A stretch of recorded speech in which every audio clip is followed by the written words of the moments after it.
Hello, everybody. Welcome back to Crime Weekly. I'm Stephanie Harlow. And I'm Derrick Levasseur. So right now we are launching into our third and final part of the Summer Wells series. And I'm not sure how everybody out there is feeling right now, but I don't feel great about this. And, I want to go into today's episode sort of looking at the extraneous kind of variables, like the what could have happened, because I think it's pretty clear.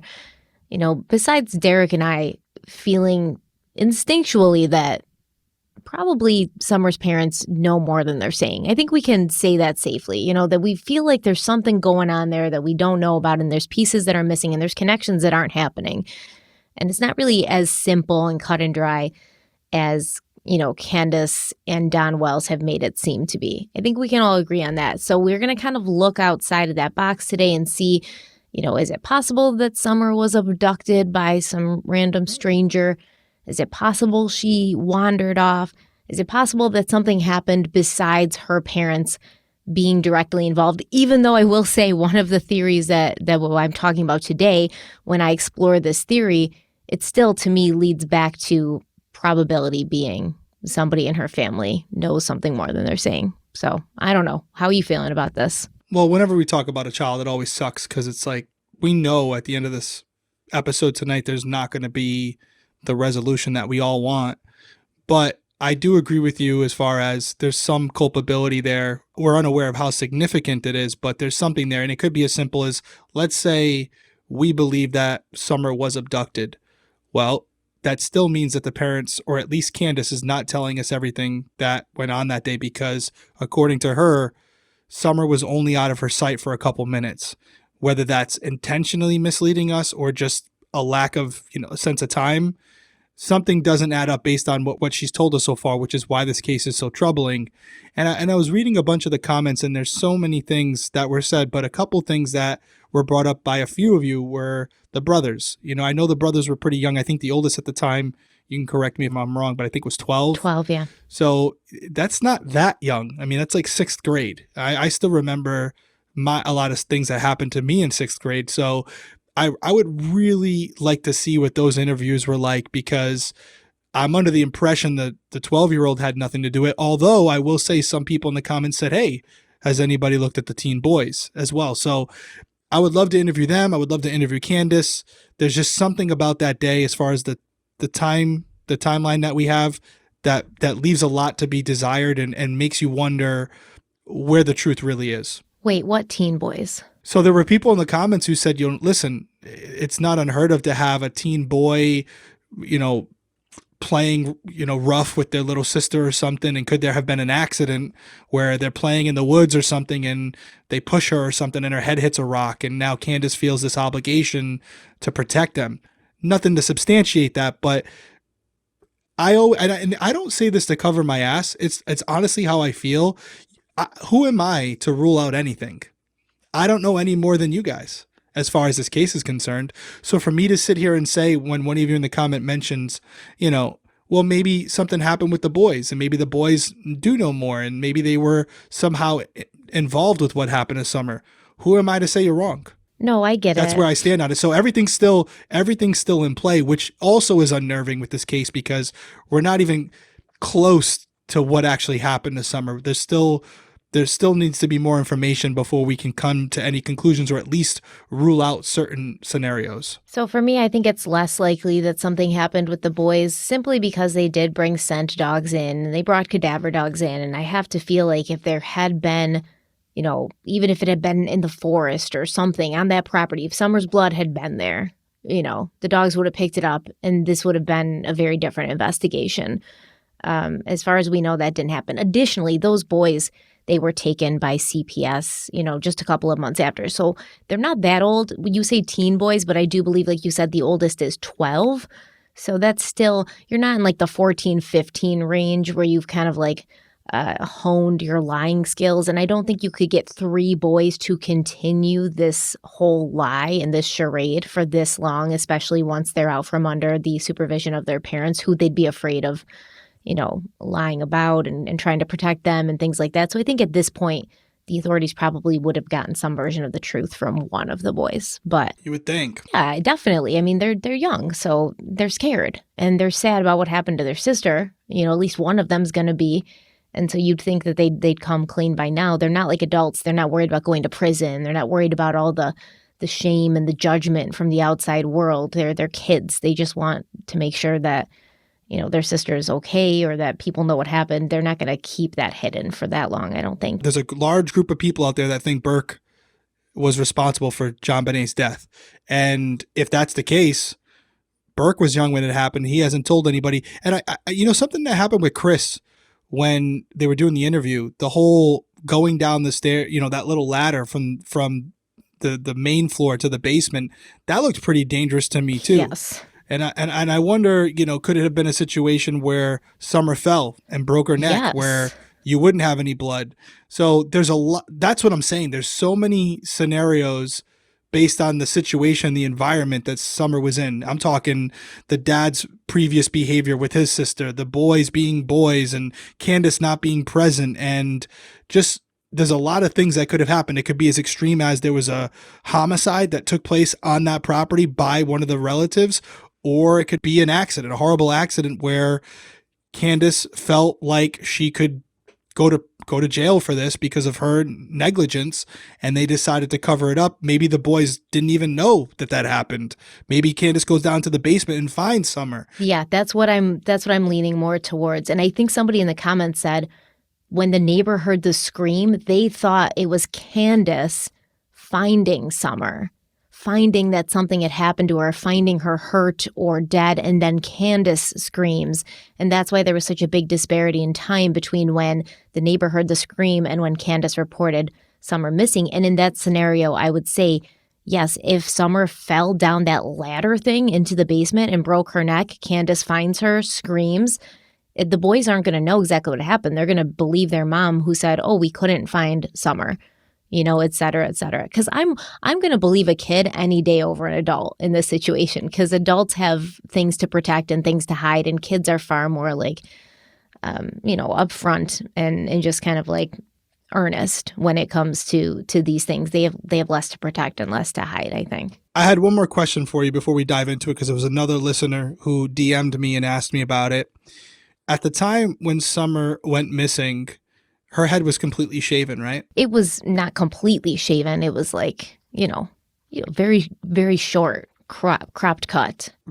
Like, just to kind of give reference, like Stranger Things 11 type length? Yeah, maybe a little tad bit longer, but yeah, around that. Yeah, Stranger Things 11, season 1. Do you think, based on what we know about Candace and her means of carrying out punishment, you know, we talked about the alleged driveway incident, the listener who DM'd me was like, could that have been something where Summer was being punished, her head was shaven by Candace or Don prior to that? Maybe she really didn't want her hair that she looked beautiful with her hair. With the photo that I used for the first thumbnail, her hair was like shoulder length. It was beautiful.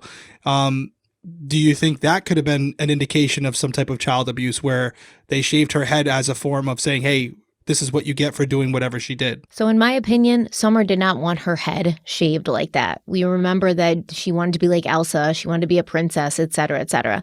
There were some things floating around that maybe Candace, the boys, and Summer had all had head lice. And that's why their heads were all shaved in a very similar close, short haircut. So I don't think it was a punishment, because you can see in previous pictures of the boys even that their hair wasn't that short. So it seemed like everybody's head got like shaved at the same time, except for Don, who will admit himself, like he's never around and he's never home anyways. So it's Candace who's home with the kids all day long. So if they got lice, she probably got it too, or vice versa, and they all shaved their heads. But they never wanted to admit that, because once again, similar to what you were saying in part 1 of this, she has this very real need to make everybody think she's a very perfect parent. And, you know, apparently she thinks that her kids getting lice makes her not a good parent, or that there's something wrong with her parenting. I don't know. I can't get in Candace's head.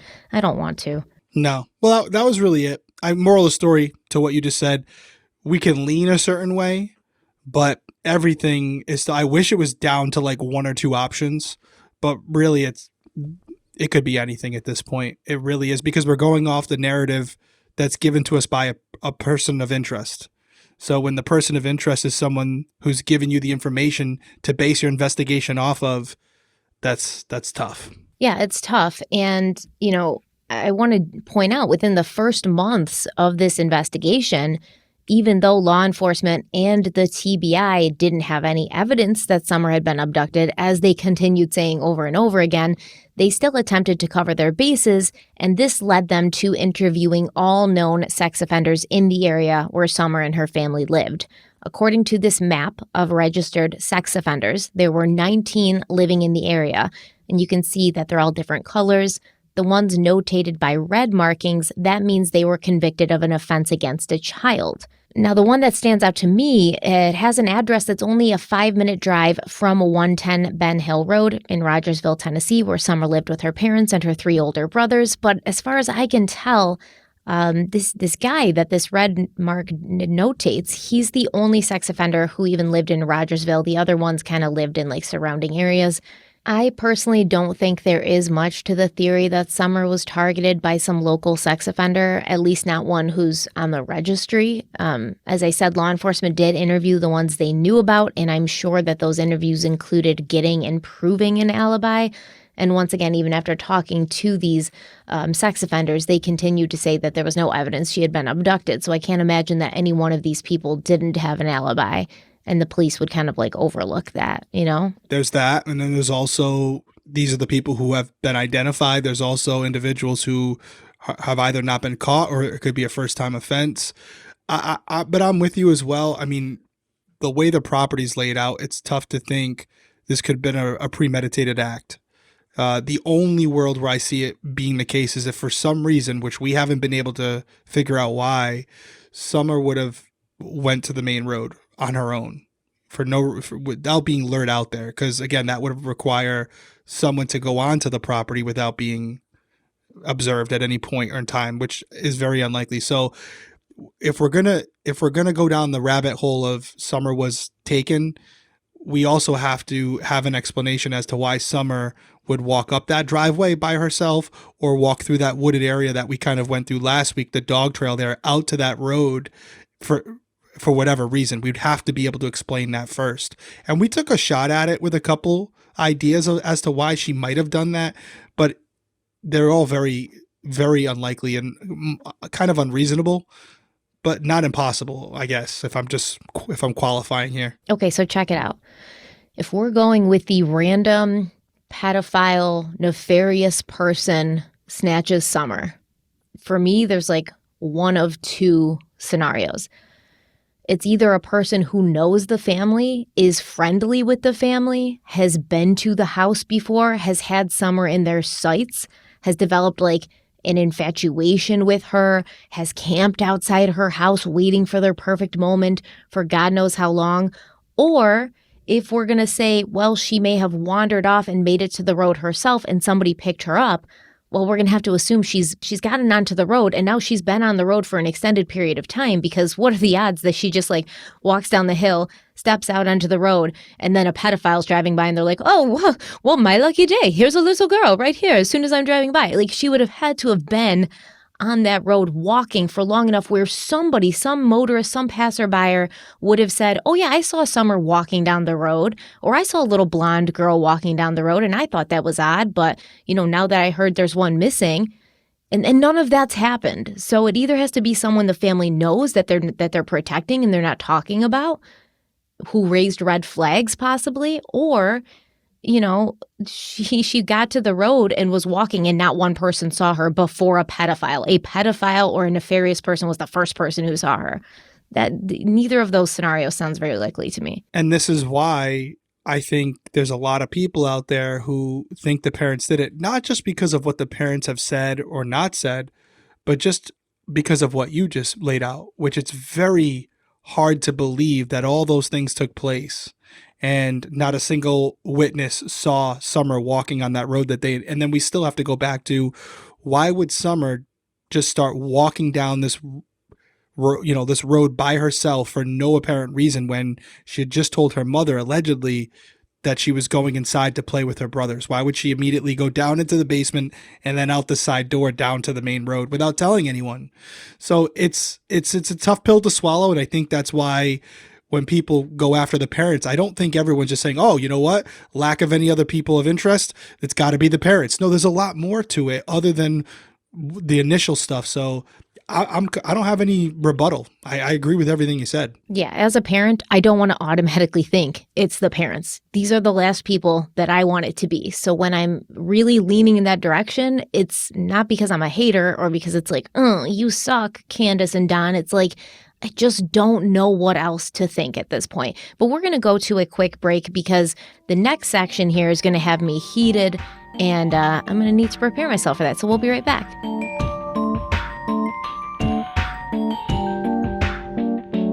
People always say it's about the journey, not the destination, and they're right. Getting there effortlessly is what Base luggage and bags were made for. Base is there for your journey, whatever your next destination might be. Base was created by actress Shay Mitchell to make sleek and affordable bags, luggage, and accessories designed to help you travel effortlessly while still looking fashionable. Base has thought of everything that you could ever want in a piece of luggage: 360-degree gliding wheels, a cushioned handle, built-in weight indicator, washable bags for your dirty clothes, and all the interior pockets you need to help keep organized. Their luggage comes in multiple sizes and colors, and for shorter trips, the Weekender bag is super functional and even has a place to store your shoes separately. Every piece is made to look better with miles, so you don't have to worry about it in cargo or overhead, and Base has over 30,000 five-star reviews. I will say personally, I love Base. I love the Weekender bag. I think it acts great for a carry-on too, so if you use their little suitcase on the wheels, and then you got the carry-on, the Weekender that goes right on top of the wheeled suitcase, it works perfectly. They look beautiful together. I do love the little compartment at the bottom for your shoes. Everything has a place. I think Base is great, and actually I spent way too long on their website the other day looking at all the other bags they have, because they have a million bags, and I love bags. So we definitely think you should give Base a try. Check out what they have, and Derrick is going to tell you how, and he's got a great deal for you. That's right. Right now, Base is offering our listeners 15% off your first purchase by visiting basetravel.com/crimeweekly. Once again, just go to basetravel.com/crimeweekly for 15% off your first purchase. Just for the spelling on that, that's BEIS travel.com/crimeweekly.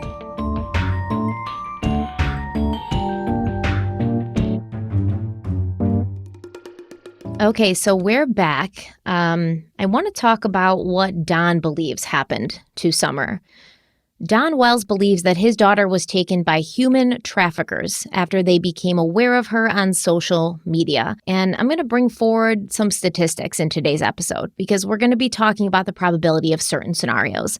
Before I started researching specific true crime cases, back in the day when I was just your average watcher and consumer of true crime, I had this idea that sex trafficking and human trafficking were like what you see in movies, specifically, like Taken with Liam Neeson. I thought it was this scary thing that happened to teenagers or young women who were out of the country, and they would just be stolen away from their families and their homes and hidden in these dark warehouses in some Eastern European country, drugged and stripped of their identities, guarded by scary men with machine guns, and never found again. And of course, we know that does happen. But the more common face of sex trafficking is much closer to home than anyone is comfortable thinking about. According to UNICEF, child trafficking is the recruitment, coercion, transportation, transfer, harboring, or receipt of children under the ages of 18 for the purpose of exploitation. Child trafficking happens in all 50 states in the U.S., and according to the U.S. Department of State 2019 Trafficking in Persons Report, 77% of trafficking victims are exploited within their country of residence. What I've come to find is that it's not always strangers who are snatching kids off the street with the intent to sell them into exploitation. Sometimes, and usually, it's the child's own family who are not only facilitating the exploitation of the child, but benefiting from it. More than 200,000 children are victims of sex trafficking in the U.S. every year, and their families or family friends are the most likely to exploit them. For 90% of victims, child trafficking starts in the home, and the average age of a victim of familial trafficking in the U.S. is only 5 years old, while some children are actually victimized from infancy. According to the National Sexual Violence Resource Center, 1 in 4 girls and 1 in 6 boys in the United States will be sexually abused before the age of 18. If you think about it, those statistics are staggering. Those numbers are staggering and unacceptable. And only 12% of this abuse is ever reported to the authorities. Now, a specific person I've read a lot about, her name is Kelly Dorr. She was trafficked from the age of 1, and she was continually trafficked by her own father until she was 14 years old. And Kelly's father not only sexually abused his own baby daughter, but allowed his friends to do so as well. This little girl started to be groomed and abused before her first birthday. You heard me right, her first birthday. This little girl was told from the very beginning that God made her for this, that her body was a vessel for other people's pleasure, that her pain, her humiliation, and her dignity, it did not matter at all. She couldn't comprehend the enormity of the situation around her, but all she knew is that everything that she was told. And she didn't understand why people were around her and didn't save her. They didn't help her. If she told anybody that was what was happening to her or what was going on in her life, she would pay the consequences for it. Other people would pay the consequences for it. But in her mind, and she was absolutely told all the time, everybody knows this is happening. This is happening to you because you deserve it, because you were born for this. So she knew, but she also knew the consequences of talking about it. So she didn't talk. She buried it deep inside, and she buried it so that the pain numbed her entire body. She went to preschool. She went to kindergarten, elementary school, and middle school. Every single day she interacted with peers. She was in front of people every single day, but she knew that they didn't need to know the secret she had, because after all of her friends were doing it. So that was Kelly in that clip. And when she was talking about this girl who was abused from the age of 1, she's talking about herself. She explains this life that she had. And it really struck me because we often think like, oh, if this was happening to a kid, they would say something, right? But it's not that easy. Familial sex trafficking is much more common than we know because it is insidious. It's hidden and kept secret. And it often starts at such a young age that the child grows up believing this is just how life is. And they're being told this by trusted adults, by parents and family members, the people who are supposed to teach them how the world works and what their place in the world is. Like Kelly was saying, she was told that she was made for this, that she was made to provide pleasure to these adult men, and this was her purpose in the world, and that this was happening to all her friends and all the other kids. Just nobody talked about it, and it was something to be ashamed of, but this was her place in the world, and this is what she was created for. Can you imagine being told that as a small child, how destructive that is to the psyche, to your brain, to your heart, to your soul? And that's why it's so insidious, because if you have bad people, bad trusted adults, bad parents who teach a child that the world works in this twisted and perverted way, and that their place in the world is to be hurt and abused and robbed of any semblance of innocence, that's what they believe. That's what they learn. It's a horrible story, and I know that Kelly's not the only one who's gone through this. It's terrible. I'm kind of speechless every time I hear it, and it's not the first time I've heard a story like this, but there's really not much more to be said than what Kelly just said in that little clip. It's terrible. As I try to relate it to Summer's situation, kind of sound like a broken record here as far as like, well, I don't think it's plausible. I don't think it's likely, but it's can't rule it out definitively. All I can say is my gut tells me that's not the case here, but what does that mean, right? That's just my gut from the limited amount of interviews that I've seen from the family members. This could have been occurring between a small group of individuals. It may explain some things as far as discrepancies with the times. So I can't say, oh, no, absolutely not possible. Maybe I'm just starting to lean towards something else, which we'll obviously give our final thoughts at the end of the episode.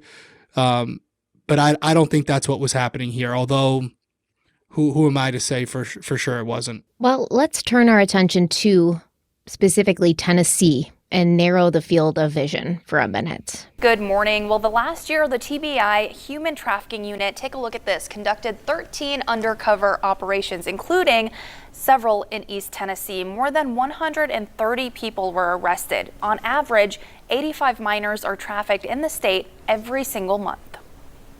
It's like cancer, it knows no boundaries. Across 33 counties in East Tennessee, Lots of times folks are shocked and surprised. Brenna Zachariah says this underreported crime is more common than you may think. We have worked with clients from the youngest age of 3 all the way up to 60. Last year, the Community Coalition Against Human Trafficking had 300 reports in East Tennessee.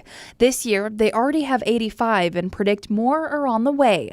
Zachariah, an educator with the coalition, says it's not like what you see in movies or TV shows. It's actually the complete opposite. So lots of times victims are targeted or exploited by someone that they didn't know. They're related to this person, they're in a relationship with this person, making it the perfect crime. The perfect crime with a lifelong impact on its victims. Over a 2-day period beginning on July 14th, 2022, authorities in Tennessee placed several decoy advertisements on websites known to be linked to prostitution, and the focus of the operation was to identify people who were actively seeking to engage in commercial sex acts with minors. 6 people were arrested during this operation. This month, or the month before that, 12 men were arrested in Nashville, Tennessee, in an undercover sex trafficking operation, and these men were also looking to purchase time with minors for sex acts. A 2020 article on WJHL.com reports, quote, "In more rural areas, especially East Tennessee, we see a lot of familial trafficking in disadvantaged areas where there's a lot of drug addiction and poverty. It is such a cash flow generator that it is constantly growing. As a trafficker, you have a product which would be that trafficking victim. You sell that trafficking victim, but they don't go away. You can sell that victim 10 times a day for 5 days a week." End quote. Gabby Smith, the head of Grow Free Tennessee with the Community Coalition Against Human Trafficking, gave a specific example, saying, quote, "A little boy who would be sent to the landlord's house, and the landlord was taking advantage of the child. Of course, the child didn't know why or what for. Upon investigation, it came out that the mother was receiving money off her rent." End quote. So the mother sending the little boy over to the landlord's house, knowing that the landlord's abusing the child so that she can get money off of her rent. The Community Coalition Against Human Trafficking told CBS News 8, quote, "In reality, what we see here in eastern Tennessee, particularly when we talk about kids experiencing trafficking, is a crime that's happening in their own home. The most common form of human trafficking for our kids here in eastern Tennessee is familial trafficking, which means their family member is the trafficker. There's a really close correlation in the opiate epidemic. But when we talk about familial trafficking, you're talking about to cover for basic costs in that home. So it might be for drugs, it might be for food, it might be clothing, it might be housing, it might be a job opportunity, it might be access to medical care or access to dental care for individuals in the home. This is oftentimes not necessarily a money-making industry. It's more survival tactic." End quote. I don't like that. I don't like that they said that, because I appreciate this coalition. This coalition has actually worked with a lot of kids in Tennessee as young as 3 years old.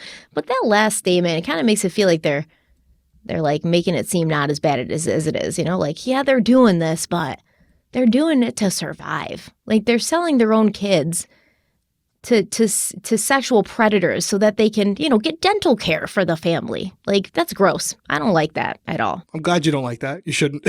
It's a good thing. No, it's terrible. I wonder, as I'm thinking about this, would we expect to see, I would think as an investigator, I would expect to see that this trafficking would not be isolated to just the one female child, because unfortunately, I know for a fact that a lot of predators out there, male predators, they prefer little boys. I don't know the psychology behind that, but that's something that we found a lot with the stings that we did. When they had a preference, it was surprisingly little boys over little girls. That's strange, because that's not what the statistics say at all. You know, that's weird. Just from my limited, statistics, what statistics are you pulling from this area?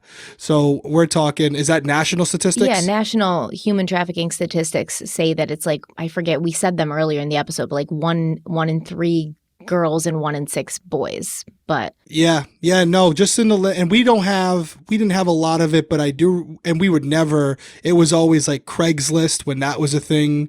We used that. We would also have this weird thing where there would be postings for mattresses around my area, and that mattress sale was code for young children or prostitution. So we would call up these postcards or these signs that were on telephone poles and pretend like we were looking for a child or looking for a young woman to have sex with. Yo, that's real? That is real? Because I swear, years ago, I used to like conspiracy theory videos a lot. And I remember years ago, I was watching a video about a conspiracy theory, and they were like, oh, if you see ads for mattress sales, this is like human trafficking of minors. And everybody was like, you're crazy. But that's an actual thing. Oh, yeah. I actually had a case where I was working patrol in uniform, saw this sign go up. It was used mattresses for sale. It was like 2 streets over from where I was patrolling. Happened to drive by there, saw multiple cars from out of state driving up to the house. That's usually a sign of some type of illegal activity, because this area wasn't a through route to get from Massachusetts to Connecticut or anything. It was like you'd really have to go off the path. So told detectives about it. They got me off shift, changed me into like jeans and a sweatshirt. I called the number. I actually went into the house, and the code word was hot. I was hot. I went in. There was 2 women in there. They were both over the age of 18, but it was prostitution. It wasn't juveniles. But the gist that we got from this apartment, there were all multiple rooms, just mattresses set up in every room. And it appeared, based on some of the clothes and some of the things that were there, toys, that there had been children passing through there at some point. Unfortunately, we didn't find any in there at the time, but the looks of it, it seemed like this was a kind of a through route where the women were coming from overseas, and then they were going right there and then going somewhere else as they continued on. But it was disgusting in there. There was roaches, rats, everything. It was horrible. That was the one time in my entire career where I was undercover for a human trafficking investigation. We actually ended up bringing in the FBI for that one because it expanded past our jurisdiction. But to bring this back, well, did you have any follow-up for that part before I say anything else? Yeah, no, I just want to hear more. I want to keep going. There wasn't a ton to it. That was really it. We had made a deal. There was an exchange of money for sex with one of the girls in the other room. So as soon as they said that, I had them. Okay. I can't say, yeah. So as soon as I said, what am I here for? And he was like, oh, blowjob 20, sex 100. As soon as they initiate it, you can't initiate it. You can't say, hey, I want to have sex with her for $20. Are you cool with that? But you can say like, oh, I'm here about the mattress. Yep. So what? And I can say, how does it work? And if they say that there's an exchange of money for a sexual act, then that's it. And the interesting thing, I gotta be careful it's all adjudicated. The women, one of the women were actually upset that we had arrested him, and she was saying basically it was voluntarily. She was voluntarily doing it. The other woman was in fear, and we got her out of there. We moved her out of the state. She got taken care of. Okay, so then I have one more follow-up then to go back really quick. Okay. So you said, you're surprised it wasn't maybe the boys too. Well, we don't know, first of all, if it was, but that's it, right? They did take the boys from the house. They did take the boys from the house, and there were other reasons besides what Don was saying, oh, they weren't safe and it's best for now. Like, obviously, the state decided this isn't the best place for these kids.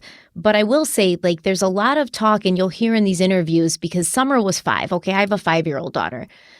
My daughter talks, you've heard her on the phone. Mingya, I can't be on the phone with you without Bella popping in and talking.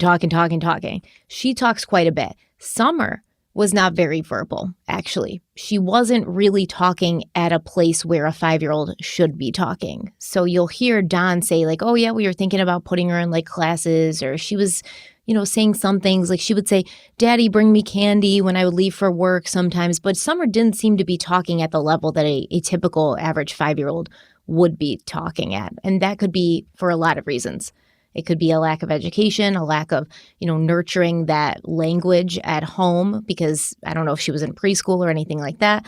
It could also be a stunting of growth from abuse and from trauma and abuse. Exactly. So, and then when maybe she starts to become more verbal and more vocal, it becomes a concern because now she's able to express herself more readily, and she's getting to a point where she's going to be starting kindergarten in the fall, just a couple of months after she goes missing. I want to talk about how this whole scenario, these staggering statistics relate to Summer, but let's take a quick break. We'll be right back.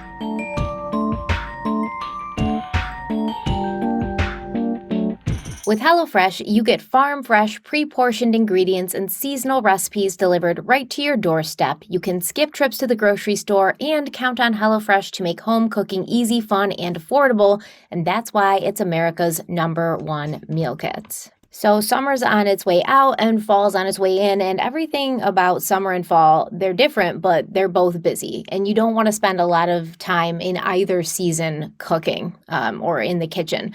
So you can savor every last second of summer with HelloFresh, because HelloFresh is going to deliver fresh quality produce from the farm to your door in less than a week, allowing you to enjoy the delicious flavors of the season right from home. But you can also gear up for the busy fall season with 55 plus weekly options and take the stress out of meal planning and shopping.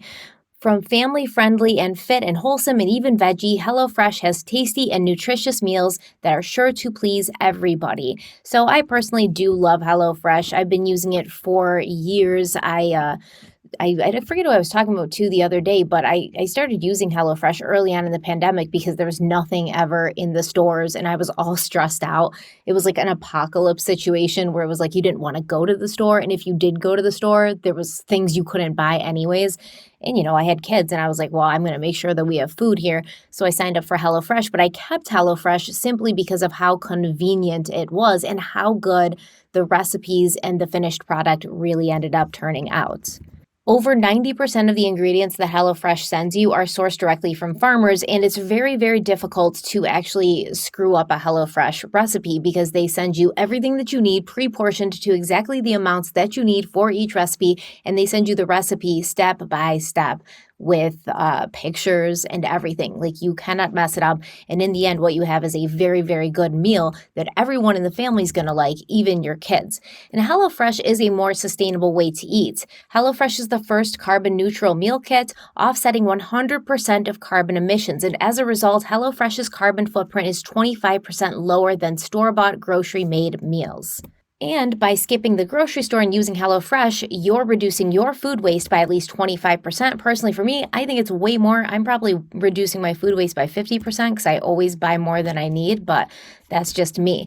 And HelloFresh does give you the flexibility that you need, so you're not stuck in anything. You can customize your orders every week. You can add proteins and sides. You can change up serving sizes when you have guests or just double up on your favorite recipes, so your box works harder for you. And you can easily change your delivery days or food preferences, or you can skip a week if you're going to be out of town, whatever you need. Feeding the whole family has never been easier with larger box sizes for more servings and more savings. So we really do love HelloFresh. We think you will too, and Derrick's going to tell you how you can try it out for yourself. That's right. We've been with HelloFresh for a while. If you want to check them out, just go to HelloFresh.com/CrimeWeekly16 and use our code CrimeWeekly16 for up to 16 free meals across 7 boxes and 3 free gifts. One more time, that's HelloFresh.com/CrimeWeekly16. Use our code CrimeWeekly16. Check them out. HelloFresh, America's #1 meal kit.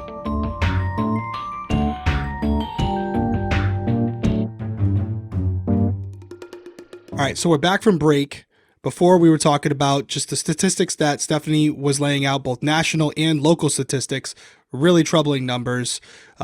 As I said, I haven't had a ton of personal experience with it, but these seem in line with what I've experienced, although my personal experience was more geared towards little boys than girls. However, let's go with the national statistics. They deal with this all the time.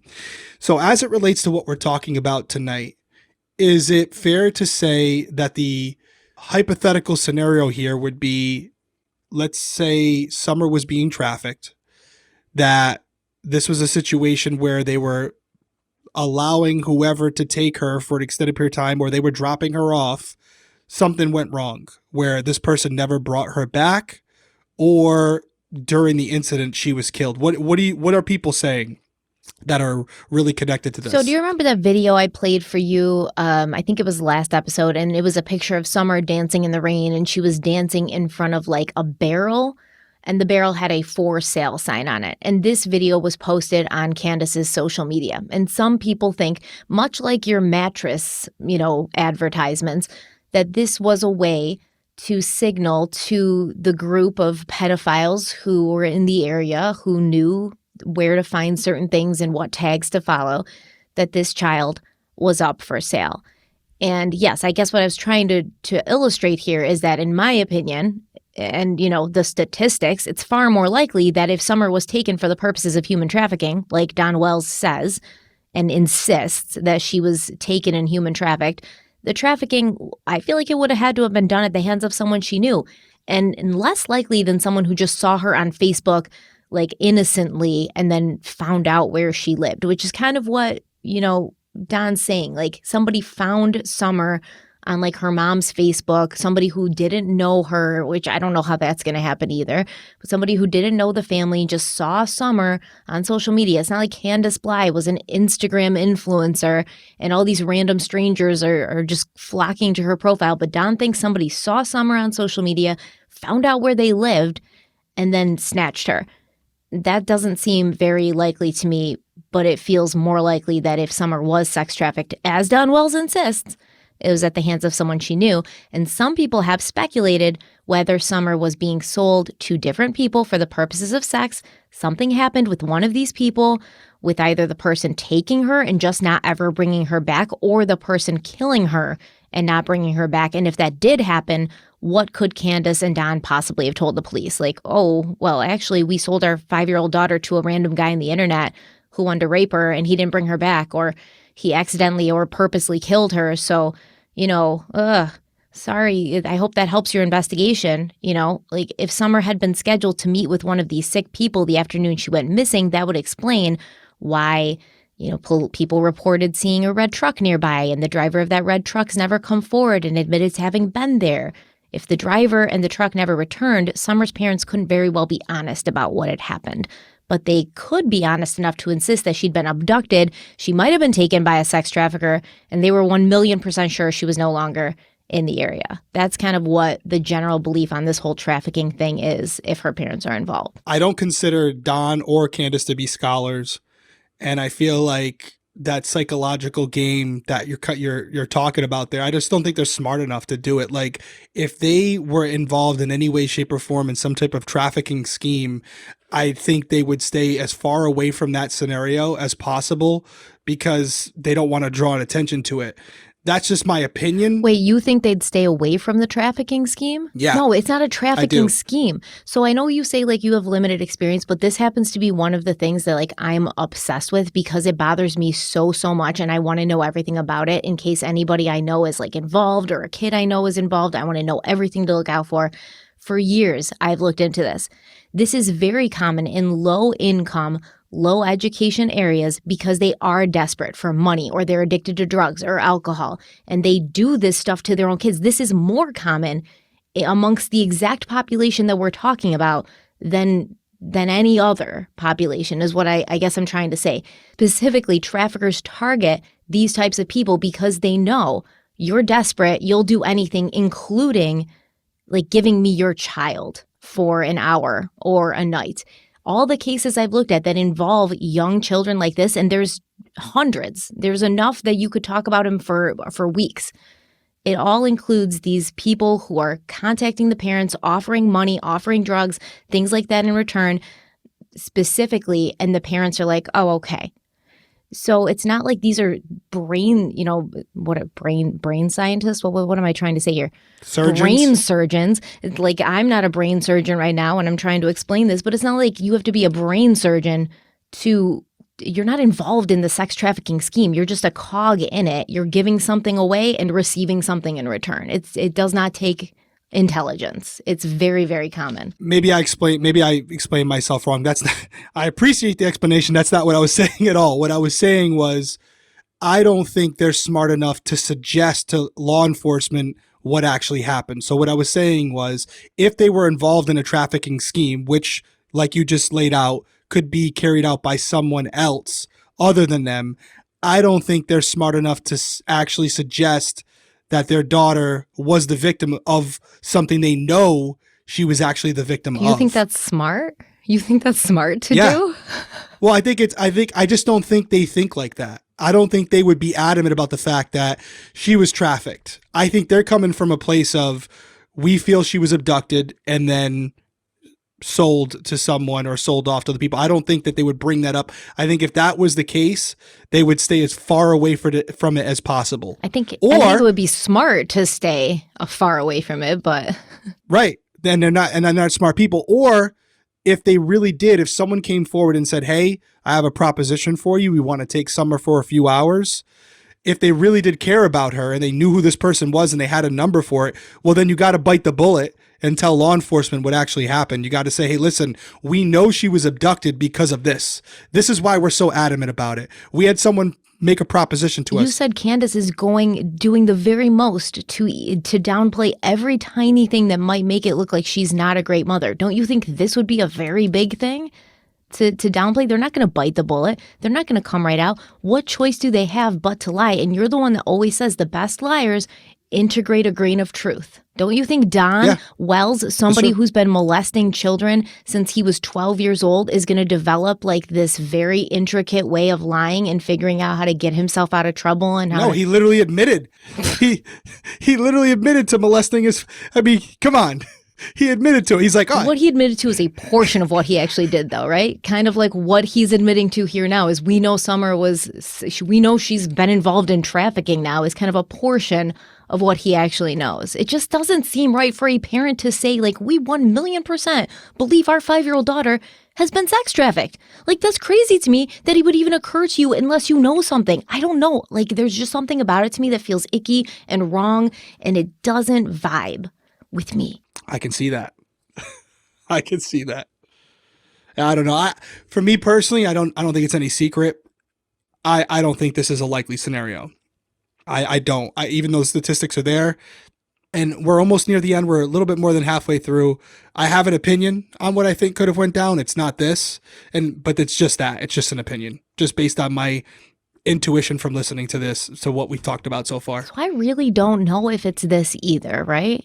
I don't. You would say that after I really don't know for sure. Like, I don't know. But I do know. Could have fooled me. I do know that I find this to be far more likely than, like, any shit that Candace and Don is saying happened, okay? Like, there's no way you turned your back for 2 minutes and your daughter got snatched up by some sex trafficking ring. Like, there's absolutely no way that happened. So to even introduce trafficking into the conversation is like, what are we doing here? Why are you even talking about this? Like, what do you know that the rest of us don't know? And just the fact that I know, like I said, this is kind of my personal side hobby. Like, I keep track of these cases. I have a whole Google folder full of these cases every time they come up. It bugs me so much. I literally want to, like, get a Batman suit, vigilante the shit out of anybody who sells a child into sex trafficking. I just want to, like, kill them all. Okay. Well, can I throw a scenario at you? Yeah. I think you said it in episode 1. And you might have said it in episode 2, but you had mentioned that Candace had some significant substance abuse issues, correct? Allegedly. Mm-hmm. Let's say for the sake of this conversation, that's true. Okay.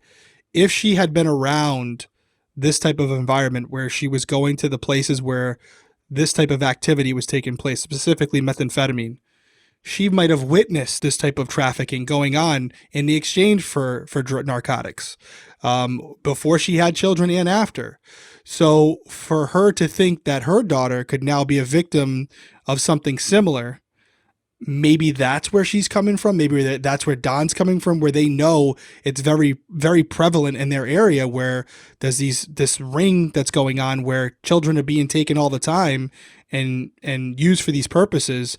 That might be why they're so sure of it. It doesn't necessarily mean they were doing it themselves. Or conversely, she grew up seeing that because she was in it. And then she had this little girl and she's like, hey, I can do this. I can do this. I've seen this happen. I know this happens. I know what this whole kind of scenario goes and how this thing works. You know, like, I don't know. Yeah, we'll go with your thing. I mean, there's no thing to go with. It's as you said, even the idea that she was using substances is alleged. Everything's alleged.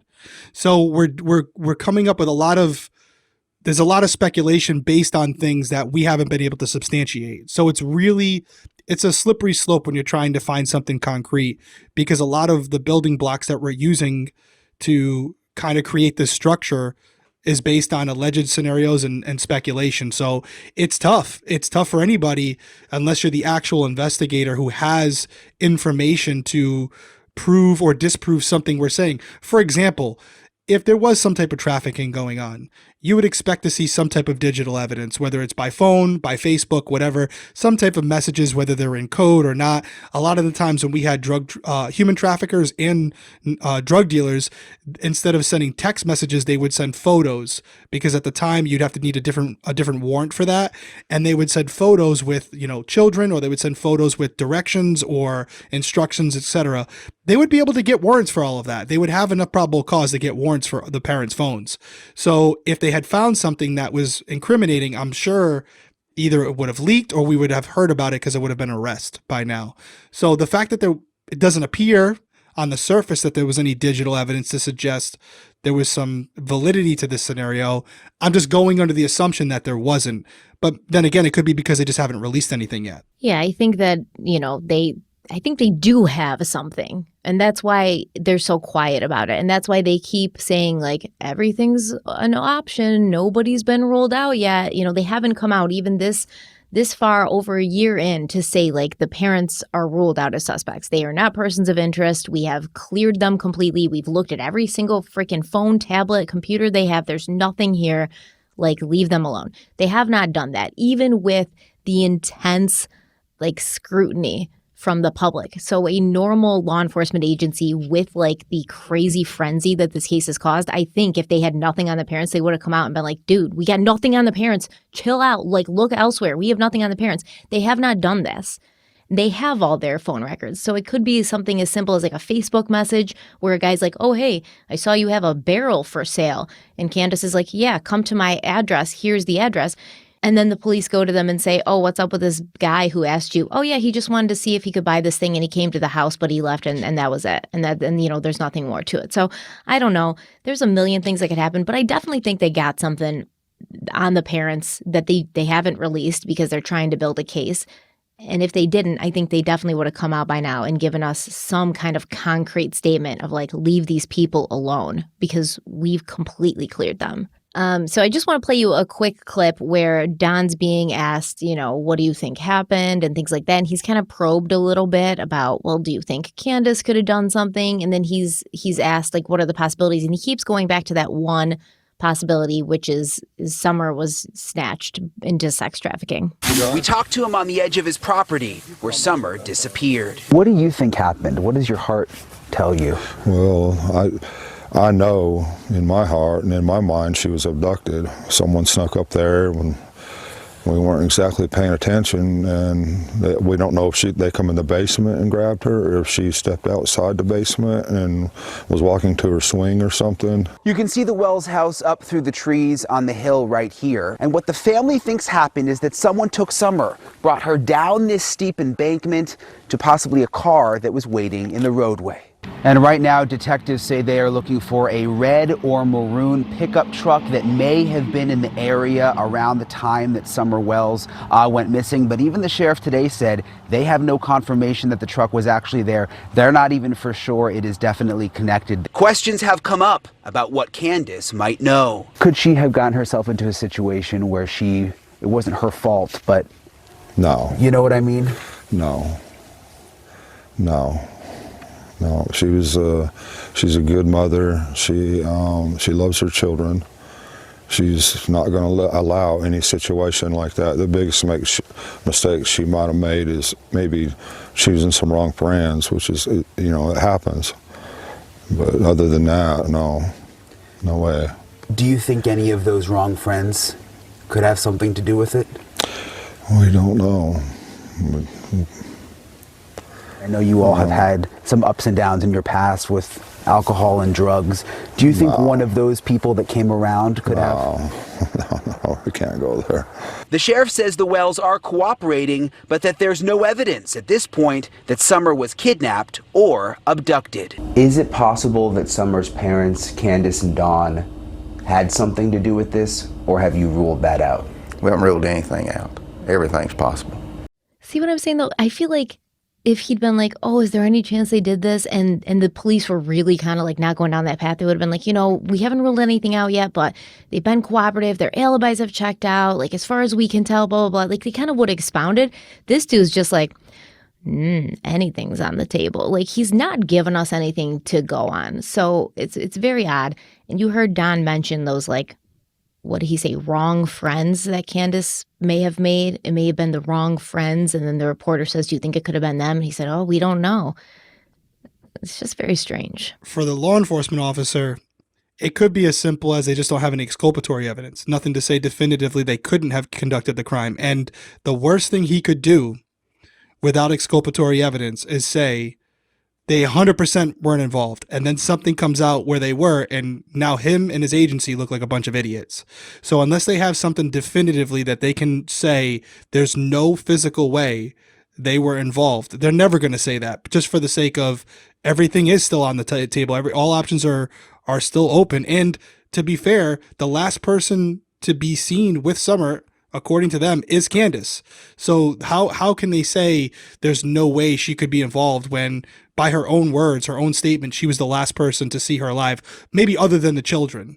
So they're not going to say that. I don't expect them to say there's no way they were involved. If they weren't, or they were not going down that path, as I said, I would expect them to kind of be more reassuring, to kind of be like, well, as far as we can tell so far, like, they are cooperating, they passed their polygraphs.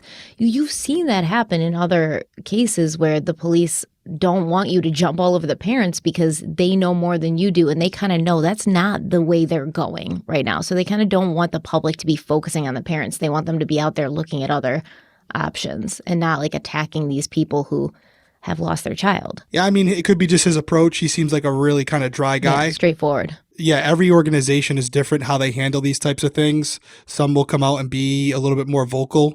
Some will be just like this, where it's like, hey, this is what it is. What I would say, just from doing these types of interviews, is don't look too deep into it. It's not, it's that he's not saying much. Like, we both heard what he said. All options are possible right now. He's basically saying, hey, I'm agreeing to speak with you, Brian Eaton, but I'm not giving you anything more than I'm giving anybody else. Brian Enton. That's my takeaway from it. Whatever the hell his name is. He does a good job. I shouldn't say whatever the hell his name is. He's good. I think you're thinking about that other guy from Utah, the one who is he was on the Gabby Petito case. His name's also Brian. It's like Brian Eaton. Very similar. That's the same guy who did Gabby Petito. No, it's not him. The guy that we just were talking about is the same guy that did Gabby Petito. The guy that's interviewing that law enforcement person is the same Brian who's the face of the Gabby Petito case. 100%. No, that guy was at CrimeCon. The guy from the Gabby Petito case was at CrimeCon. Nope. So we're back now. Stephanie did her research. Stephanie, what's your findings? So I was talking about Nate Eden from East Idaho News, who was on the Lori Vallow case and the Gabby Petito case. And he was talking about Brian Enton from News Now or News Nation, who also did, I guess, make his name off the Gabby Petito case. But I didn't know anything about that dude because I like Nate Eden, okay? Who's the guy in the clip, though? That's what we're referring to? Who's that guy? The guy in the clip is Brian Enton. Brian Enton, who did the what case? He did cover the Gabby Petito case. Oh, I'm so glad you're right. Every reporter in the greater United States covered that case. So you could have just thrown a freaking orange and hit any reporter and said he talked about the Gabby Petito case. So I'm glad you're happy. What do you want, $20? Oh, man, you win. You're right. Does that make you feel good? Feels good. You're not right. You're not right, though, man. Feels so good. You said Brian Eden. The guy in that video is the Gabby Petito guy. The guy in that video is the Gabby Petito guy. Okay. That's right. We're going to take a quick break, and we'll be right back.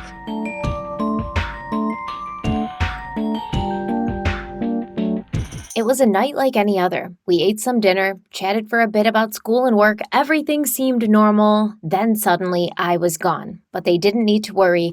I was just off scoring some quality time with best fiends. Others may wonder about your mysterious disappearances, but if you're having as much fun with best fiends as I am, it's no secret why you sneak off to play. So I love best fiends. I've been playing best fiends for a while now. I honestly think, I don't know exactly what level I'm on because some levels I go through quicker than others, but I think I'm pushing like level 1000 at this point, and I've been going through it pretty quickly lately because I've been needing some downtime for my brain. And Best Fiends is really great for downtime for your brain. It's so easy to pick up, play a few levels anytime, anywhere. I love the fact that you don't need an internet connection to play Best Fiends. So many games now you need to have an internet connection, and you don't need that with Best Fiends. So if you have a long flight, you can keep yourself busy with that. If you're in a place where you don't have Wi-Fi, you don't want to use your mobile data, you can definitely play Best Fiends. You won't be bored.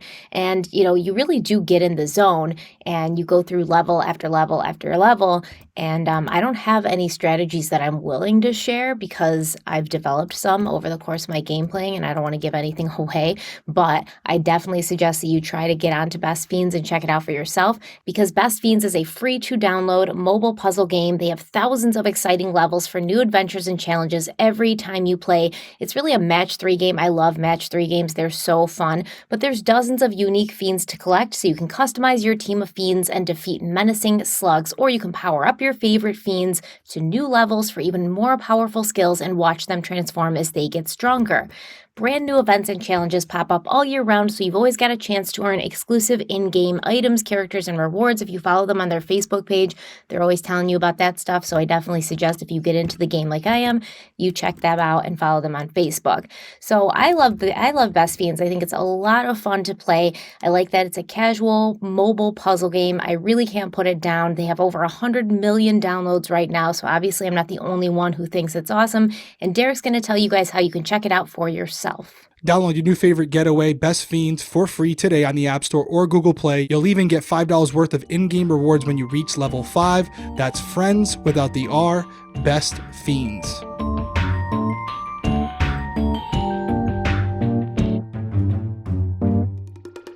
And now we're going to talk about a crime syndicate, and I'm using air quotes, and this crime syndicate is called the Cornbread Mafia. And this is something that sort of got brought up when Don Wells and Candace Bly were on the Dr. Phil show, which actually aired, I believe, just a couple of months ago. I think it aired in June of 2022. And, some people were wondering if the wrong friends that Don had mentioned in that previous clip, the one he said that Candace, could have been running with the wrong friends, maybe those wrong friends were connected to the Cornbread Mafia, especially after Candace, she kind of kept her composure throughout most of the Dr. Phil episode until she was asked about this group, and then she became very emotional, and she kind of stormed off the set. Now, according to the book, A Homegrown Syndicate's Code of Silence and the Biggest Marijuana Bust in American History by James Higdon, quote, in the summer of 1987, Johnny Boone set out to grow and harvest one of the greatest outdoor marijuana crops in modern times. In doing so, he set into motion a series of events that defined him and his associates as the largest homegrown marijuana syndicate in American history, also known as the Cornbread Mafia. End quote. Now, the Cornbread Mafia is just a loose term that's kind of used to describe this syndicate, which operates in rural areas, including portions of rural Tennessee. And when body language experts Scott Rouse and Greg Hartley from, what is that YouTube?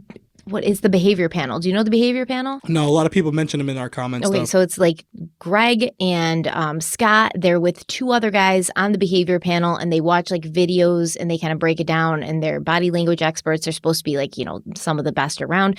I know that you and I definitely agree on this. We don't buy too much into the whole body language thing. You probably maybe buy into it a little bit more than me because you were trained for that as far as like interrogation and interviews go for police and things. But, I think neither of us buy into the whole like, oh, if you look up to the left, it means you're lying without a doubt. And if you scratch your nose with your middle finger, that means you're thinking, it's like very extreme sometimes. Yeah, I think we said it before. I don't think there's like a template you can apply to every single person, but I do believe that if you develop a preset based on someone's personal characteristics, there are tells that can be taken from an individual where you can, if you have a long enough conversation with them, you can start to identify specific physical behaviors that are associated with deception or being more truthful. But it's a person by person basis, and then you also have to consider in other factors like, are they under the influence of anything, things like that. So there are a lot of factors surrounding it, but I do think it can be a valuable tool. And I will say the behavior panel does sort of go through like old interviews when they were looking through, so they weren't just taking the one instance. They were kind of looking to see, is this just Don Wells' vernacular? Is this how he speaks? They were kind of taking into account the culture, where he was from, where he grew up, things like that. So they do seem to, have a good handle on it. And Scott and Greg were on the Dr. Phil show, and they asked Don and Candace about this group, the Cornbread Mafia. And Don Wells responded that they were aware of drug activity and stuff like that in their area, but, quote, we don't associate or socialize with them, end quote. And then he made sure that Greg and Scott knew that he and Candace did everything in their power to keep their children away from potential criminal activity. However, the mention of the Cornbread Mafia prompted Candace to begin crying for the first time in the interview. She began sort of like clutching at the wires of her microphone, demanding that it be taken off. And then she got up and stormed out of the room, leaving Don alone with Scott and Greg. Now, the two body language experts claimed Candace's actions could be described as insulating and running. And Scott Rouse said, quote, she insulates when she starts crying, so we can't get to her. In other words, psychologically, we can't speak to her, and we see the emotion as soon as I say Cornbread Mafia. There, as we see, that mouth starts dragging down within seconds, and that's how long it takes to get into the brain and say, hey, this isn't good, end quote. Greg Hartley told Dr. Phil that before Candace even left the room, she began to make herself unavailable, saying, quote, she's already escaped. It's just a matter of getting out of that wire, end quote. I personally, after doing some research and actually downloading that book on Amazon, the one that goes over the history of the Cornbread Mafia, and I read it all. It was very interesting. I think the Cornbread Mafia angle is ludicrous. I don't even know how this became what it is. I think it was definitely Candace's reaction on Dr. Phil that kickstarted everyone to wonder if there was something to it, and now everybody's got videos on YouTube like, oh, the Cornbread Mafia, as if this organization was like a nefarious gang who's going around and snatching children. But in my opinion, her reaction could have had nothing to do with the mention of the Cornbread Mafia. It could have just been a reaction of general tiring, being over the questions, not wanting to continue going over everything again and again. And it just so happened to kick in at that moment. Because from what I can tell, the Cornbread Mafia, they're just a bunch of guys in Kentucky in like the 70s who wanted to grow weed and sell it. And this like pissed off the federal government. You usually see money flowing from the bottom to the top. You usually see some type of identifier via tattoos, the type clothes that individuals are wearing, colors, stuff of that nature. That's not what you get out of this 80s era organization who got their start moving marijuana, not children. At this point, it's more of legend and folklore versus actual possible reality. Candace Bly's reaction was unmistakable, but the cause of her stress could be misunderstood. We don't know what the triggering effect is. It could have just triggered her for something else and not necessarily their involvement with or possible involvement with her abduction or disappearance. But the organization may well exist, says our expert, but no structure exists to pull off Summer's disappearance. So I think it's more of a code of silence versus an actual organized operation.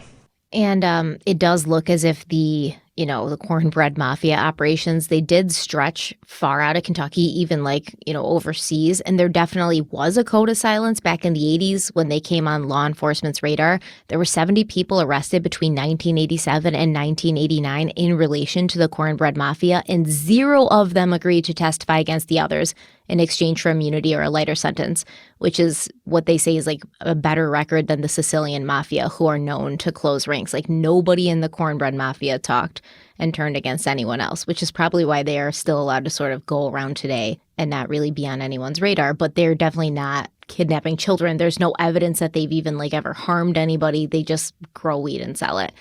And there's no evidence that, the Cornbread Mafia is connected to Candace or Don.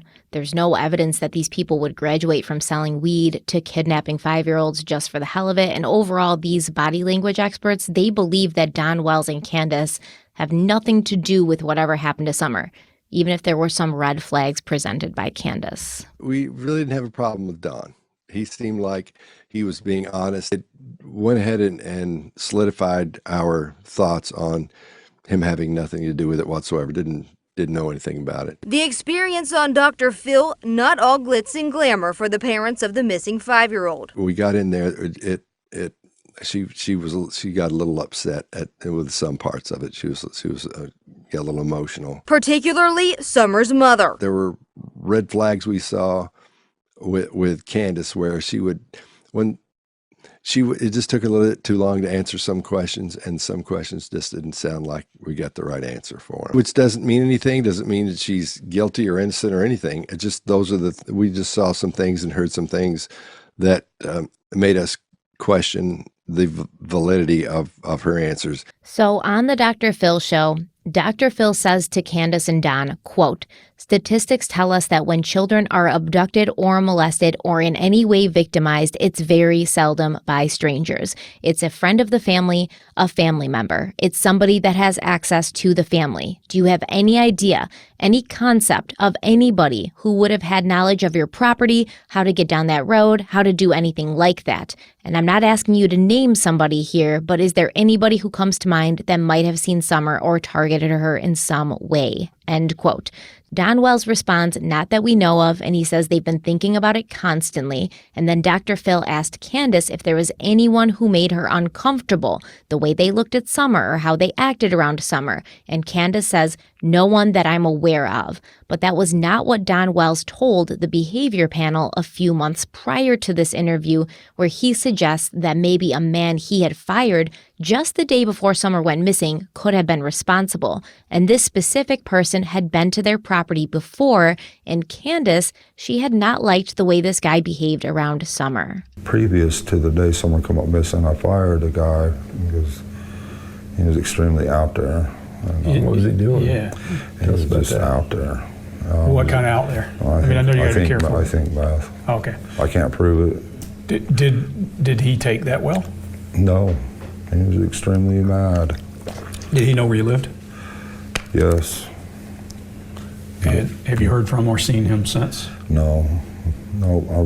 Our investigators have talked to him, and he's talked, I guess pretty well, but I mean, the day after Summer had come up missing, he called my boss and he was crying and saying some really oddball things.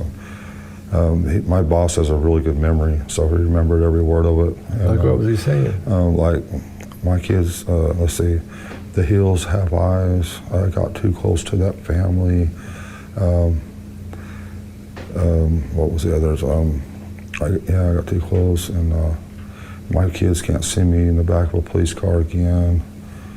See, he worked for us 7 years prior, and he went through all the different crews. And he worked with me for a while, and it's kind of the same thing happened. How old is he? He's like 36 now, I'd say, something more than that. You don't know where he is, huh? Yeah, I know where he is. Has he's been to your house with you? Well, yeah, I had him come to my house and park his vehicle so that we could ride together all the way out past Chucky, way out there somewhere, past the airport, way out there in the farmlands. I know where that is. I just noticed he started getting irritated and just every little thing. This man, I give him 50%. Who does that? Right. Give him 50%, and all he has to do is show up every day. Mm-hmm. And he starts, coming up with excuses why he can't make it to work and stuff, and giving me trouble. And then the day I fired him, he was, doing a pan like that there, okay? Mm-hmm. And he spent probably 2 hours on it. Well, it should have took 20 minutes to coat that with mud, first coat. And we were supposed to do something else, and he just jumped on that, and he was speaking under his breath and just carrying on. And then he comes to me with a pan of mud, and he says, "There's all kind of trash in there, get it out of there, and give me some different mud." So I was like, "World, okay." And you're familiar with that kind of behavior for somebody on a drug like that? Would it seem like that was the kind of behavior? I looked on YouTube of all the behavior that somebody on meth would have. The only one I can remember is hyperactive. Sure. But But he was screaming at me, just go home. I'll take care of this job. I got this job. And I told him to leave. Get off the job. Don't want to work with you one more second. And he didn't like that too well. And then he called my boss with what I was telling you, what he was saying and stuff, and called him probably 100 times. Tried everything in the world to get me fired. Told him all kinds of things. And I told Jesse, told my boss, I said, see, that's how it is every day. Yeah. So how many times had he seen Summer before? A few times, and my wife was concerned about the way he was looking at her. She had red flags about that. What did she say? She said that he was just kind of looking her up and down, like, it bothered her. She mentioned that to me before all this happened. So the very next day, she comes up missing around 6:30. So Don Wells said some interesting things there, and we're going to go to our final break, and then we're going to discuss it. We'll be right back.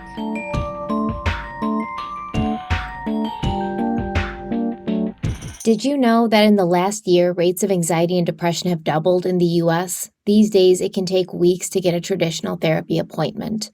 But Cerebral is an online mental health service that offers prescription medication, counseling, and therapy for anxiety, depression, ADHD, insomnia, and more. Cerebral is one of the few services that provides prescription medication online through a licensed provider and ships medication straight to your door so you can skip the pharmacy lines. And with the Cerebral mobile app, it's like having your personal care team wherever you are. You can message your care team and access self-care resources wherever you are. Connect with your counselor and therapist on your own schedule through your laptop or the Cerebral mobile app. You can really schedule sessions based on what's most convenient for you, and you don't have to wait weeks to be seen. 80% of members see a provider within 5 days. You can also do your sessions on a laptop or a phone, so you can always find an area at home where you're most comfortable. And they have affordable treatments that are 1/3 the price of traditional therapy. Treatment options are available with or without insurance, and Cerebral is in-network for several insurers. They're working every day to grow their partnership. With in-network, your monthly cost is even lower. And 50% of Cerebral's clinicians self-identify as people of color because it's important to Cerebral to have the diversity so everyone can get the treatment that they deserve.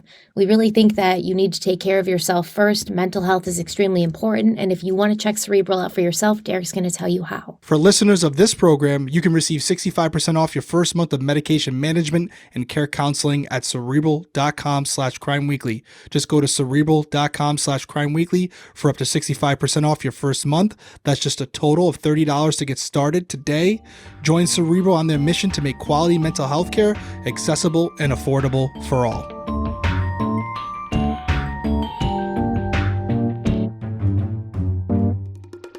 Okay, we're back. So Don said this guy was extremely mad when he got fired, right? Don thinks the guy was on meth because he, I guess, looked at a YouTube video and he was hyperactive. And the day after, the guy called Don's boss crying and saying some very odd things like the hills have eyes and my kids can't see me in the back of a police car again. Summer goes missing, right? Like Summer goes missing the day. Wait, did he say the day after? So the day after, Don fired the guy. The day after Summer goes missing. That's right. And then the day after that, the guy calls Don's boss saying odd things. I don't want to just go on board with what they're saying, but as much of I do not like Don Wells because of past things that we've spoken about. You can't forgive those things. But I do find Don to be genuine in these interviews. He's looking him in the eye. He's not really thinking about what he's going to say before he says it.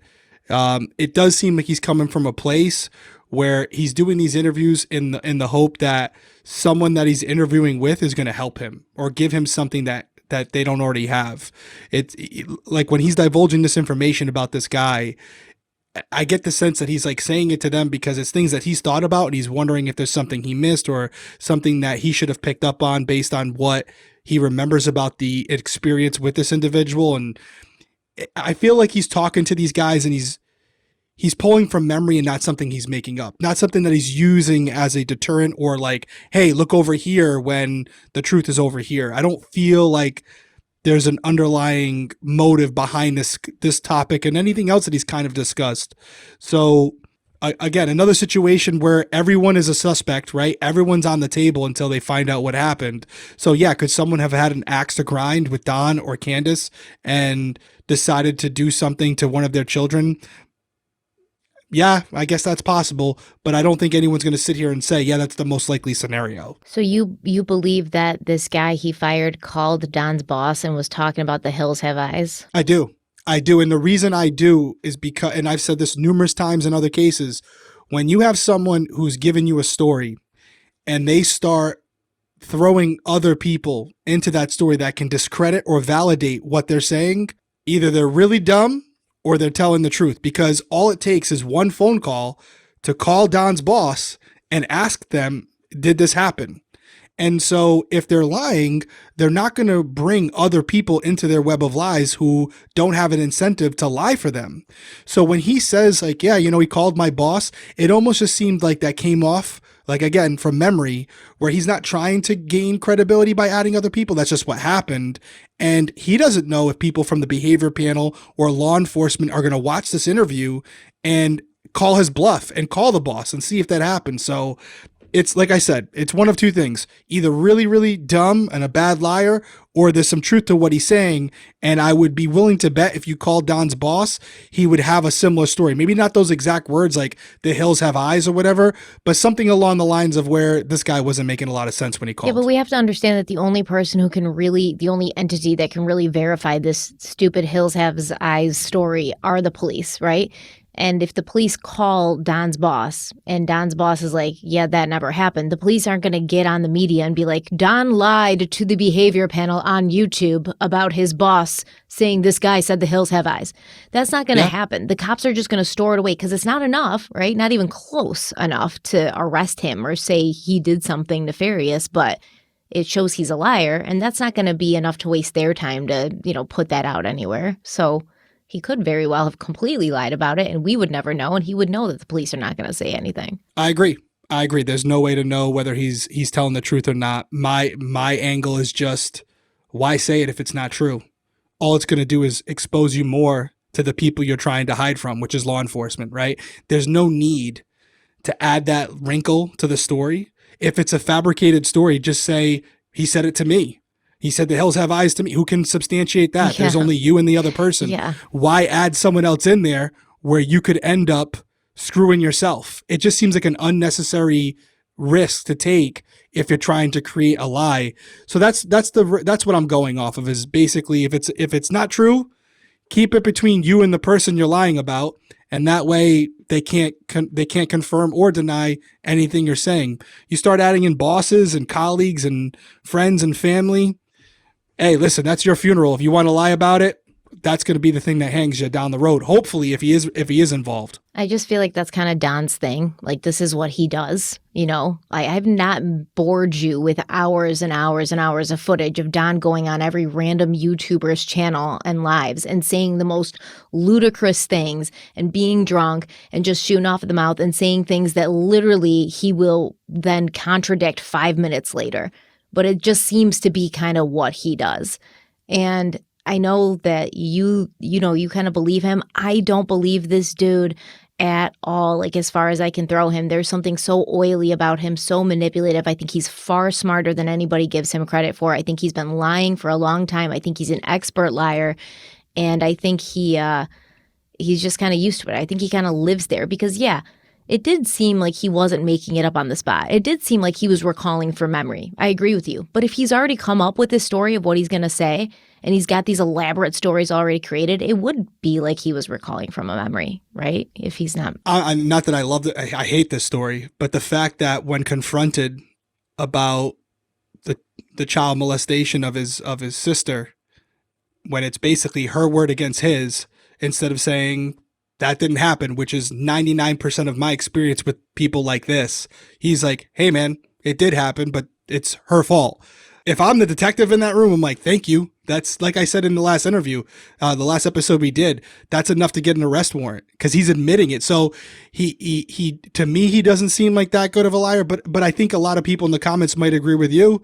They might say, hey man, I think this guy's got it all planned out. But seeing him admit on a podcast or a YouTube video that he basically committed child molestation, He doesn't seem like he's well prepared, but he could have been drunk, I guess. I don't know. I find for the most part, again, I can separate the two. Think he's a scumbag, but I also think he's telling the truth in this situation. I think him being honest about the molestation was a mentality thing. I truly think he didn't think there was anything wrong with it, which is terrifying. Like, he literally just said, what do I care about admitting this? I didn't do anything wrong. Yeah. So that's, more concerning than anything. But Don also mentions that there's like other shady individuals around where he and his family lived who were involved with drugs, and they were constantly like invading their property and stealing things. Have you ever had any scares before? I mean, around your kids and that kind of Well, we've had people come up, and say, oh, yeah, I was looking for my dog or my horse or, or various things before. Were the children in the yard or? Yeah. During that? Yeah, I've had people come up, on horses, all kinds of things, And when was the last time that happened? You know what? Since summer's been gone, we haven't had nobody around there except for, we had that one incident with the red truck that got hung up on the ditch there. And there was actually, I asked the police if I could take pictures, and he said, no problem, Mr. Wells. So, when was the last time before summer was missing that you had people up at your place? That somebody showed up, you know what I mean? I'm not sure. It's probably been a long time, so I can't really remember. But I'm always gone. I'm always working, and I don't know these people. But does Candace know them? No. All I know is the people I work for, and they've become like they're the only ones I know. Yeah. So are you isolated? You can't really tell by the pictures. It seems isolated, but we do have neighbors, and then. You got the drug thing going on, and where we live at, you got certain groups of people, and I'm not going to mention them by name, but you got these boys and those boys that are all related, and they think that they run everything. And a lot of people for years have run moonshine out there, probably manufactured meth and other stuff like that, and they think that they are the Bloods and the Crips of the hillbillies. Mm-hmm. Yeah, we have where I live. There's something very similar. We call it the Cornbread Mafia. Yeah, and that runs from here to through Georgia. Yep. Georgia. Yeah, Cornbread Mafia. And they take that name and that title very seriously. Yeah. So, have you had problems with them personally? Well, we've always tried to stay away from that kind of activity and stuff, and stay in church and stuff like that, and stay positive. So I always felt like they looked at us as a target. And we've had people steal our dogs and leave their mutts for as long as we've been there. We've had people come up and just take various things, steal our gas in the middle of the night or whatever, and there's only certain kind of people that are up all day and night and stuff like that. Yeah. And how close to you are they? I say they're all the way around, but I don't know. I just know a few people, personally, but. Is it easy to just drive by your house, come by? Well, they have to go by my house to get to one area. Yeah. There's a lot of traffic out there? Yes, so when things are, when stuff's going on, there's a lot of traffic. Do we know if these two interviewers are they former law enforcement? I don't know. I bet there's some type of law enforcement. So the reason I say it, and you guys couldn't see me, but I was smiling. Did you pick up? But did you pick up why I was smiling? Which part? You seemed like right. It was near the end. So it's one of those things where these investigators are trying to find ways. They have before you go into the interview, you have bullet points, things you definitely want to hit on, but you want to bring them up in a way where it just seems kind of passive, because you don't want to tip off the person you're interviewing that this is something you're actually concerned about or interested in, because that may cause them to kind of clam up a little bit, not say too much. You want to make it seem like it's just a conversation between the boys, right? So at one point they're talking to him, and one of the investigators, and I apologize, I don't know their names, says something like, "Oh yeah, where I'm from, we have those Cornbread Mafia, those Cornbread Mafia guys."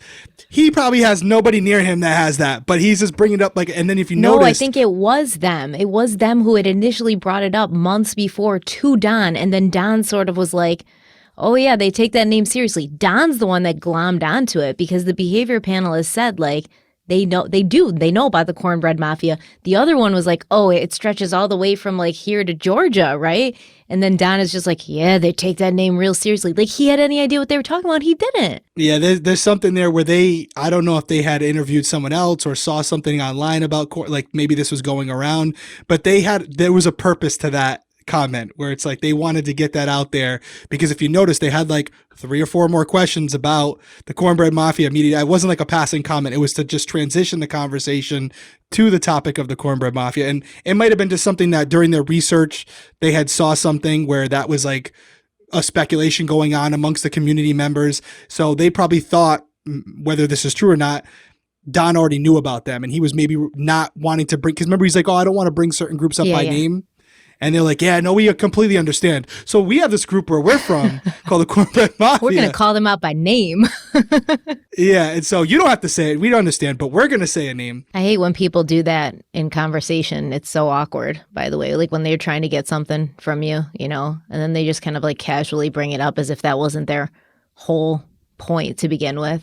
It's very awkward. That was a good interview. I gotta probably watch some of the interviews. I would bet that they're probably former law enforcement or something, because they kind of similar to Chris and that we had in the first 2 episodes, where they have this cadence to them, and they have a direction where it's not completely obvious, but if you're listening to the way they're asking things and in the order in which they're asking them, there's a purpose. There's a rationale behind it. It's interesting. And they keep him on track, and they get him back on track. They're trying to take the interviewee down the path. And when he starts to get too far off, they'll kind of probably have passed law enforcement or worked in like police stations as a body language expert or something like that. Yeah, a consultant. Yeah, definitely. Yeah, no, they're definitely and if you listen, you can tell the destination where they're trying to get to, and in many cases the interviewee is just like, oh yeah, man, we're just talking. But if you listen to Don Wells in that clip, right, you would think that this area where he lived, it was just filled with like moonshiners and meth cookers, the Bloods and the Crips of the hillbillies, I believe he said. But yeah, that was a good quote. It's like he had that ready or something. Yeah. But Sheriff Ronnie Lawson, the sheriff of Hawkins County, he told Action News 5, quote, I've heard rumors that maybe there is a drug dealer on that road, but it's just like anywhere. Ben Hill Road isn't any different than any other road in Hawkins or any other county or even Knox County. We all have drug problems, but no, that's not that problem. That's not correct either. No, it's a dead-end road, so there's very little traffic, if any, end quote. So I think what Don was trying to say, he wasn't trying to say there's like actual traffic, like cars. I think he meant like when there's something going on, which is what he said. Yeah, when there's stuff going on, there's a lot of traffic, meaning like when there's a buy happening or a drug deal happening, then there's a lot of traffic. But I mean, in general, this area of Tennessee is full of drugs anyways. It's very well known that there's drugs all over the place. But I guess what the sheriff is trying to say is like not there any more than any other area. Like there's not this drug house that we know about. There's not these like as Don was trying to kind of say, like, oh, the boys and they're all related and they're the Bloods and the Crips. There's not like this huge like gang, the Sons of Anarchy just hanging around on Ben Hill Road, waiting to capture Summer Wells. And I'm not even sure why drugs would automatically be connected to the disappearance of a 5-year-old girl in anyone's mind. Well, I mean, it could, if there was a drug house that was in the area, what you'll have is you may have people from outside that community coming in there, picking up their drugs and leaving. And so this opens up a whole new group of individuals that are potential suspects, where they're coming in and going out very quickly. And it's harder to track them because essentially they're only coming there for a few moments and then leaving. And yeah, in that situation, could one of them had seen Summer playing outside one day as they're passing through? Of course. But what the investigator's saying here is, listen, there might be something that goes on in that area where it might be a transaction here and there, but there's not any known drug houses in that community where they would have a purpose to be driving up and down Ben Hill Road to get their methamphetamine, to get their weed, to get whatever. So the way it's being depicted is not accurate. It's not an accurate depiction of what the area actually is. And even if they were driving up and down Ben Hill Road, how would they see Summer playing outside? They wouldn't see Summer playing outside unless she had gotten down to that road. Once again, we've gone over this multiple times. Even in the fall, you can't really see up to that house, even when the foliage is less dense. So like I said, I was thinking maybe maybe Don and Candace owed some drug dealers money, and maybe the drug dealers like took Summer as collateral. Otherwise I don't see why a drug dealer would randomly hunt down a child to take her, unless, like you were saying, it's someone that's addicted to drugs who might want to take Summer and like maybe sell her for money for more drugs, or they're just a nefarious scumbag and they like little girls. But the more we expound on this theory, the more far-fetched it gets, because we would then have to believe that a random drug addict knew where to find Summer and knew someone who would give them drugs or money in return for a little girl, which, like, there's a whole network of things happening here. Like you always say, the simplest answer is usually the right one, but none of these answers seem all that simple right now. I'm not feeling super hopeful that Summer will ever be found or that we'll ever know what happened to her. And I really don't see how this drug angle plays in, even if there were a ton of drug deals happening in that area. They're not happening in a place where any of those people would know about Summer unless they wandered up that hill towards her house and saw her playing there one day. And like we were saying earlier in the episode, became obsessed with her, kept coming back to that area, waiting for their moment. But then once again, I feel like you'd see the same vehicle in the area over and over again, and that would be reported on. Some neighbors might say, hey, we've seen the same red truck or the same black car that was parked at the bottom of the road that leads up to Summer's house several times leading up to her disappearance. Maybe that has something to do with it. It's just not really a crime of opportunity situation where that house is located. That's all I'm trying to say. So what's your final thoughts? Preface it by saying, shot in the dark. This is just me based on listening to the last 3 parts, looking at the interviews, kind of just digesting what we do know. And mainly going off of that video, that short little video of Summer sleeping in the back seat, because I believe that to be credible and truthful, and it seems like that was actually what was taking place. It looks like the grandma thought it was a photo and it was actually a video. I believe all that. So my guess would be Don is not directly involved. Don was at work. I think the truth lies with Candace, and maybe even potentially her mother. Her grandmother, who was on the property, who appears to have kind of separated herself from Candace. Correct? You had told me that. I don't know if that was on camera or off. Yeah, I told you that off camera. Yeah, she left the state. Yeah, she's kind of separated herself. I feel like the truth lies with Candace, and I feel like the truth, whatever happened to Summer, happened on that property within a certain window of time before Don get home. I really feel like Don is out there chasing his tail, and that's not painting him as a victim at all. I can't say it enough. Not a fan of Don. Focusing on this situation, I feel like there's also been some dissension between those two. I've seen a couple comments from our people where he has said some things passively like, I don't know if she knows more, whatever. It doesn't sound like whatever happened is a united front there. I feel like Don's going off what Candace has told him, but based on Candace's behavior in these interviews and how spaced out she can look in some of them, I feel like there's a lot running through her head. And I think she knows more than she's told law enforcement so far. It could have been an accident. I'm not going to go as far as speculating whether it was an accident or intentional. But I do feel like the truth lies with Candace and maybe her mother, and that might explain the separation between the two. Her mother might have looked out for her daughter, even though she didn't agree with what happened, just because she didn't want to see her daughter go to jail. So I've always said from the beginning, even before any of this information came out early on, when this was happening a year ago, at the very least, the most benign solution or the most benign answer is there was more than 2 minutes that Candace had her eye off Summer, right? I've always said that from the beginning. Agreed. Agreed. Much longer, I think, right? So just like the going into the grocery store for 5 minutes, 2 minutes having your eyes off her and something happens, not a realistic time frame, which leads me to believe it was probably far longer. I don't know what Candace was doing in the meantime, but this definitely could have given Summer the opportunity to wander off. I think it's more likely that she wandered off than somebody came up on the property and took her. I just think it's far more likely that she wandered off. None of the dogs barked. Like, no dogs were running at some strange person climbing up there. None of the boys saw anything or heard anything, allegedly. Grandma and Candace didn't see or hear anything. You would have heard a car pulling up. If they pulled up the driveway, you would have heard the car. You would have saw the car, something. None of that happened. So we have to assume that if somebody took Summer, they took her down that path through the woods, right? That's the only way down to the street where a car would have had to have been parked, waiting either with somebody else in there or just parked and waiting for the person to come back.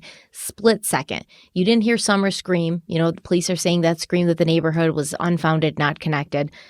So it would have had to have been a very split second. They would have had to come up, grab her, put their hand over her mouth and run, unless it was somebody she knew. And, Don did say in the behavior panel interview, he thinks maybe his sisters came and took Summer because they were worried about him molesting her. He mentioned that the day after Summer went missing, his sisters, his half-sisters or his stepsisters, they had called the police and told the police, hey, we know what happened to Summer. We believe that, she was hurt by her father. And he said maybe they came and kidnapped her and stole her to keep Summer safe. I don't think that's a very plausible theory. That would be crazy. I think by now they would have said something to the police and said, hey, we have her. But who knows? So if it was somebody Summer knew, maybe they would have been able to say, hey, Summer, come with me, et cetera, without much noise or hassle. But otherwise, I think that Candace had her eyes off of Summer for much longer than 2 minutes. Summer may have wandered away. Very similar to the Dior Coons case. If she wandered away, there are a lot of things out in that Tennessee wilderness, that forested area that's around her house. There are bears, there are poisonous snakes, things like that. But you still would think that some sign of Summer would have been found once the police showed up and the helicopters came in and the scent dogs came in, that they would have picked up her scent somewhere in the wilderness, even if she had been attacked by a wild animal. So I'm not really sure. But I know for a fact, allegedly, don't come for me, this is just what I think, for a fact, that it was way more than 2 minutes that Candace didn't see Summer for. And anything could have happened, and it throws the whole timeline off at this point. No, I agree. And that's where I'm getting at. I think there's something more there, which may explain why Candace is saying it was only a couple minutes, because maybe it was a couple hours. And maybe there's this internal guilt that if she had been more present, if she had checked on Summer sooner, none of this would have happened. And it could be as simple as, like you just said, she wanders off into the woods and something gets her, but that wouldn't have happened. I said this, I think, last episode. There's still a level of responsibility there that falls at the feet of Candace. This is a sign of neglect. It's a sign of not paying attention, not being present. And she has shown other examples of that. So I hope for her sake, and I hope for everyone's sake, that is what happened, where it's just something where she wasn't paying attention, and it's not more on the line of some of the scenarios you gave tonight. Because that's just absolutely the worst, and you try to believe the best in everyone. So I hope that's not the case. But for everybody involved, I hope we get some answers soon, one way or another, because at the end of the day, right now, she's still out there. I know you had said that you don't have a lot of hope she'll ever be found, and I don't blame you. I can see where you're coming from, but you gotta hope. You gotta hope that we're wrong and that there's something we don't know. And God, would I love to find out that she was taken by a family member because of possible abuse. That would be not the right way to go about it, but would be a nice turn of events in the story to find out that Summer's still alive and well. So I hope for for everyone involved, we get some answers soon, because I know this was a case that captivated a lot of people, and there's a lot of you out there that are watching on YouTube, listening on audio, who are really, really focused on this case and really involved in it. I got a lot of DMs from you guys about this case, really passionate about it. So we're all parents. This is everyone's worst nightmare, right? So hopefully we get some updates, and there's some good ones sooner than later. I just feel like it's going to go the way of like a John Benet Ramsey kind of case, where there's so much speculation, so much rumors, but you can't prove anything. And you literally go, every single day for the rest of your life not having the exact answer. Because at this point, somebody would have to confess. And what's their motive to confess if the police don't even have enough to make an arrest, right? There's no motive for them to confess besides morality and being a good person. And I think that ship has sailed. Only hope we have is that it was more recent, and that we hope the FBI and the TBI did a good job of preserving any evidence that was found, maybe something that they can use later to connect it to someone. Wishful thinking, but we do appreciate you guys sticking with us for these last 3 parts. We'll have a new case coming to you next week. If you want to go check out Criminal Coffee, we're coming near the end of the month. You can actually start weighing in the comments below if you want, on our social media and on our YouTube channel. If there's certain organizations or families in need that are currently going through a situation where they're involved in an investigation or need funds for a certain tool or technique or tactic that we can maybe help with, we're going to be donating very soon. We want you to be part of that. So check out criminalcoffeeco.com if you want to learn more about it. Follow us on social media at Crime Weekly Pod. And we will see you guys next week. Be safe. Have a good weekend. And we will talk to you soon. Thank you guys. Bye.